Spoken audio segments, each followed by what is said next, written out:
Hello students, welcome to your own channel geography doctor Rafi. आज हम physical geography का दूसरा वीडियो लेकर आए हैं जिसमें हम स्ट्रक्चर ऑफ अर्थ्स इंटीरियर का दूसरा पार्ट पढ़ेंगे जो कि केमिकल कंपोजिशन ऑफ अर्थ के रिलेटेड है। तो चलिए स्टार्ट करते हैं। ये जो आप स्लाइड देख रहे हैं अपनी स्क्रीन के सामने, इस पे हम केमिकल कंपोजिशन ऑफ अर्थ के बारे में डिस्कस करेंगे। हमारी अर्थ जो है हमारा लिविंग प्लेनेट जिस पे हम रहते हैं, उसको हमने 3 कंसेंट्रिक लेयर्स में डिवाइड किया है।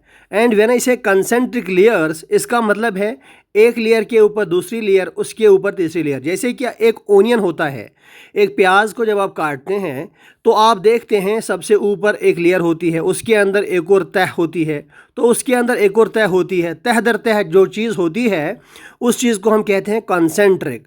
तो हमारी ज़मीन जो है हमने 3 कंसेंट्रिक लेयर्स में डिवाइड की हुई है, और सबसे ऊपरी लेयर जो है, सबसे ऊपर वाली तह जो इसकी है, उसको हम क्रेस्ट कहते हैं। उसके बाद उसके अंदर या नीचे मेंटल है, और सबसे अंदरी जो है अंदरूनी लेयर, सबसे अंदर वाली लेयर, उसको हम कोर कहते हैं। इन्हीं 3 लेयर्स को, क्रेस्ट, मेंटल और कोर को, एक ऑस्ट्रिया के एक जियोलॉजिस्ट थे। ऑस्ट्रिया हंगरी असल में एक कंट्री है यूरोप में। एक जियोलॉजिस्ट थे वहाँ के जिनका नाम था एडवर्ड सुइस।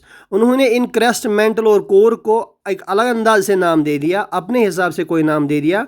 जैसे कि क्रेस्ट को उन्होंने कहा सियाल, और मेंटल को उन्होंने कहा सीमा, और इसी तरह से जो है कोर को उन्होंने कहा नीफे।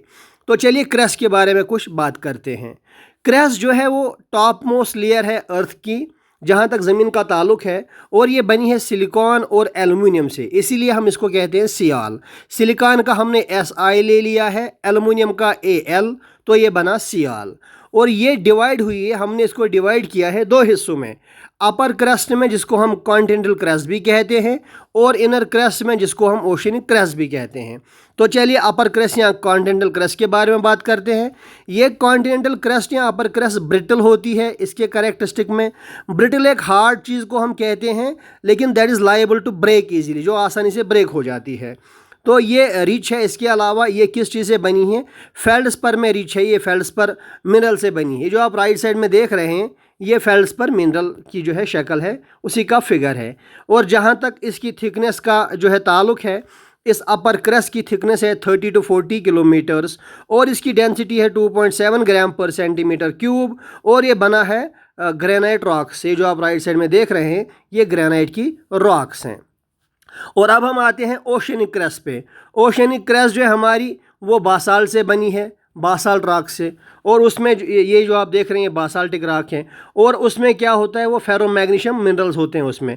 जैसे कि आप यहाँ पे बहुत सारे फेरो मैग्नीशियम मिनरल देख रहे हैं, जिनमें से हॉर्नब्लेंड एक है, आजाइट एक है। असल में बासाल्ट, ये हॉर्नब्लेंड, ये सभी जो इग्नियस रॉक्स हैं। और इस ओशियनिक क्रस्ट की या इनर क्रस्ट की डेंसिटी जो है 3 ग्राम पर सेंटीमीटर क्यूब है। और जहाँ तक इसकी थिकनेस का ताल्लुक है, वो 5 to 10 किलोमीटर्स रेंज करती है। तो चलिए आगे देखते हैं। अब हम आते हैं मेंटल पे। मेंटल हमारी अर्थ का जो है दूसरा लेयर है, इन सेकेंड लेयर है हमारी अर्थ का, और उसको हम कहते हैं इंटरमीडिएट लेयर, जिसका एक्सटेंशन है 100 किलोमीटर से लेकर के या 80 किलोमीटर से लेकर के 2900 किलोमीटर डेप्थ तक। और इसके मेजर कॉन्स्टिट्यूएंट्स हैं सिलिकॉन और मैग्नीशियम। इसीलिए इसको जो हम हैं सिलिकॉन और मैग्नीशियम को मिला के इसका टर्म बनता है सीमा। इसको हम सीमा के नाम से भी जानते हैं। अगर क्वेश्चन कभी पूछता है sima is another name of crust, mantle और कोर, तो हमारा जो है जवाब होना चाहिए मेंटल। जिस तरह हमने क्रस्ट को डिवाइड किया अपर और इनर में, इसी तरह हमने मेंटल को भी डिवाइड किया है 2 हिस्सों में, अपर मेंटल और लोअर मेंटल में। अपर मेंटल का जहाँ तक ताल्लुक है, और वो 35 किलोमीटर से 670 किलोमीटर तक उसकी डेप्थ है, और वो पेरिडोटाइट और गैब्रो रॉक से बना हुआ है। ये जो आप देख रहे हैं पेरिडोटाइट रॉक है, और ये गैब्रो की रॉक है। ये दोनों असल में इग्नियस रॉक्स हैं। और इस तरह से उसके बाद जो कहता है, इसकी डेंसिटी का जहाँ तक ताल्लुक है, इस जो है मेंटल की डेंसिटी का, बल्कि अपर मेंटल की डेंसिटी का, वो है 4.5 ग्राम पर सेंटीमीटर क्यूब। और इसका टेम्परेचर जो है इसकी लोअर मोस्ट डेप्थ पे वो 1100 डिग्री सेल्सियस तक का होता है। अब आते हैं लोअर मेंटल पे। लोअर मेंटल जो है 670 किलोमीटर से 2900 किलोमीटर है अपनी डेप्थ में, और ये बना है ओलिवियन और प्लेजियोक्लेस और आर्थोक्लेस मिनरल से। ये आप देख रहे हैं राइट साइड में ओलिवियन का मिनरल है और ये वाइट जो आप देख रहे हैं ये आर्थोक्लेस का मिनरल है। इसका टेम्परेचर भी काफ़ी ज़्यादा होता है, लगभग 3500 डिग्री सेल्सियस का, 2900 किलोमीटर की डेप्थ पे हम बात कर रहे हैं। और इसकी डेंसिटी अगर देखी जाए वो 6.5 ग्राम पर सेंटीमीटर क्यूब है। और एक ख़ास बात इस लेयर के बारे में है, लोअर मेंटल के बारे में, कि the velocity of seismic waves is maximum in this layer. इस लेयर में सिस्मिक वेव्स की वेलोसिटी सबसे ज़्यादा होती है। अब यहाँ पे एक पॉइंट समझने की ज़रूरत है, लिथोस्फीयर और एस्थेनोस्फीयर किसे कहते हैं। असल में लिथोस्फीयर एक कलेक्टिव टर्म है, हम यूज़ करते हैं क्रेस्ट और upper most part of mental के लिए। मेंटल के सबसे ऊपरी वाले हिस्से जब वो मिलता है उसको मिला के क्रेस्ट के साथ, जब क्रेस्ट और वो मिलते हैं उन दोनों को कंबाइंडली या कलेक्टिवली हम जो है लिथोस्फीयर कहते हैं, जिसकी डेप्थ होती है 80 to 100 किलोमीटर्स और ये कंपैरेटिवली कूल होता है and it acts as a unit, as a rigid unit. तो अब आते हैं एस्थेनोस्फीयर पे। एस्थेनोस्फीयर का मतलब ही है, एस्थेनो का मतलब है वीक यानी कि कमज़ोर। तो ये कमज़ोर जोन है जो कि बिल्कुल इमीडिएटली लाई करता है बिलो द लिथोस्फीयर। इसकी डेप्थ का ताल्लुक है तो वो अगर देखा जाए तो 100 से 400 किलोमीटर्स तक इसकी डेप्थ होती है और इसमें जो मैटर होता है वो पार्शली मोल्टन स्टेट में होता है। एस्थेनोस्फीयर की हम बात कर रहे हैं। असल में वहाँ पे काफ़ी टेम्परेचर होता है 800 से 900 डिग्री सेल्सियस तक, और जिसकी वजह से वहाँ पे पार्शियल मेल्टिंग होती है। इसको हम लो वेलोसिटी जोन भी कहते हैं एस्थेनोस्फीयर को। और इसका दूसरा नाम मैग्मा चैम्बर भी है। इसमें पेरिडोटाइट रॉक्स काफ़ी होती हैं। तो चलिए आगे देखते हैं। अब हम जो है इस पे कोर की बात करते हैं। मेंटल तो हो गया, 2 लेयर्स हो गई हमारी। अब कोर की बात करते हैं। कोर हमारी जो है इनर मोस्ट लेयर है, हमारी अर्थ की इनर मोस्ट लेयर। और ये जो है 2900 किलोमीटर से पूरे सेंटर ऑफ अर्थ तक यानी 6378 किलोमीटर्स तक इसका एक्सटेंशन है। और ये आयन और निकल से बना हुआ है, इसीलिए इसको कहते हैं नीफे। नीफे मतलब निकल का Ni, आयन का Fe।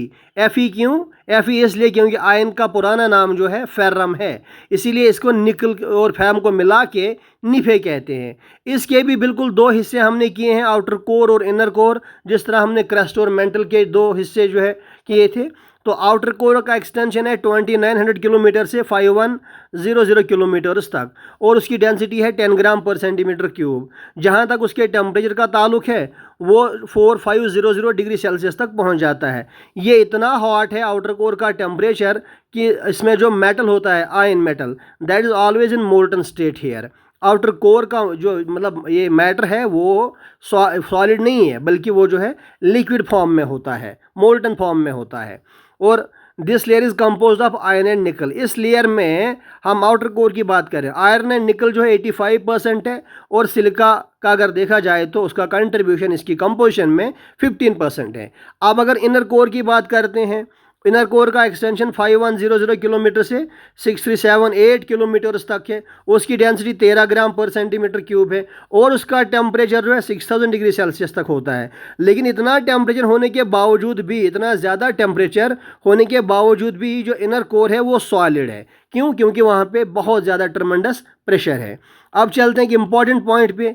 यहाँ पे हमें इस बात को नोट करने की जो है ज़रूरत है कि द क्रेस्ट जो है हमारी ज़मीन का क्रेस्ट, वो that makes up 0.5% of the earth is mass. Earth के मास का वो 0.5% कंप्राइज करता है, और 1% अर्थ के वॉल्यूम का कंप्राइज करता है। इसी तरह मेंटल को अगर देखा जाए, mantle comprises 68% of earth is mass as well as 84% of its volume. और कोर की जो है जब बात करते हैं तो that makes up 31.5% of earth by mass and 15% of earth by volume.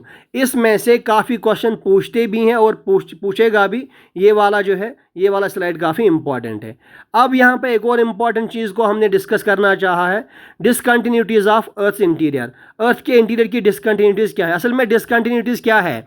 Discontinuities are indicated by changing velocities of seismic waves with the changing medium।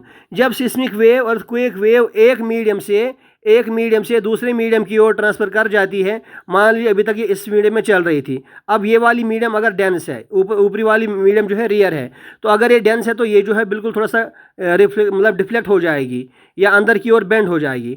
तो कहने का मतलब, जब एक मीडियम से दूसरे मीडियम में सिस्मिक वेव ट्रैवल करती है तो जो जोन ऑफ इंटरेक्शन होता है उसको, जहाँ पे इनकी वेलोसिटी में चेंज आता है, सिस्मिक वेव्स की वेलोसिटी में, उस जोन को हम कहते हैं डिसकंटिन्यूटी।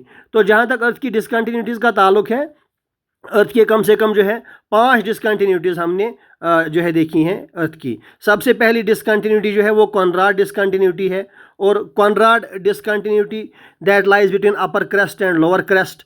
उसके बाद जो है that is followed by Mohorovicic discontinuity. Mohorovicic discontinuity lies between lower crust and upper mental.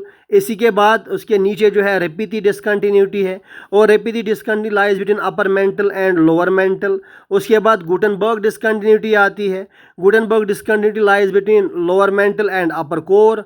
और उसके बाद जो है लास्ट में लेहमैन डिसकंटिन्यूटी आती है, that lies between outer core and inner core. Question पूछता है, और पूछा भी है एग्जाम में, अक्सर पूछता है कि लेहमैन डिसकंटिन्यूटी किस चीज़ और किस चीज़ के बीच में है, मोहरोविक डिसकंटिन्यूटी किस और किस चीज़ के बीच में, किस लेयर के बीच में है, या रेपिथी डिसकंटिन्यूटी किस और किस लेयर के बीच में है। और एक और ख़ास पॉइंट यहाँ पे बताना चाहूँगा मैं कि अर्थ का मैग्नेटिक फील्ड जो है वो लेहमैन डिसकंटिन्यूटी के अलॉन्ग जो है प्रोड्यूस होता है, क्योंकि लेहमैन डिसकंटिन्यूटी इनर कोर और आउटर कोर के बीच में है, इन दोनों हिस्सों के बीच में है। और चूँकि हमें मालूम ही है इनर कोर जो है सॉलिड है और आउटर कोर जो है मोल्टन फॉर्म में होता है। अर्थ की रोटेशन की वजह से जब ये दोनों चीज़ें मूव कर जाती हैं तो एक डायनेमो इफेक्ट प्रोड्यूस होता है, जिसकी वजह से अर्थ का मैग्नेटिक फील्ड भी इसी लेहमैन डिसकंटिन्यूटी के अलॉन्ग प्रोड्यूस होता है। Thank you. Do subscribe, like and share for new updates.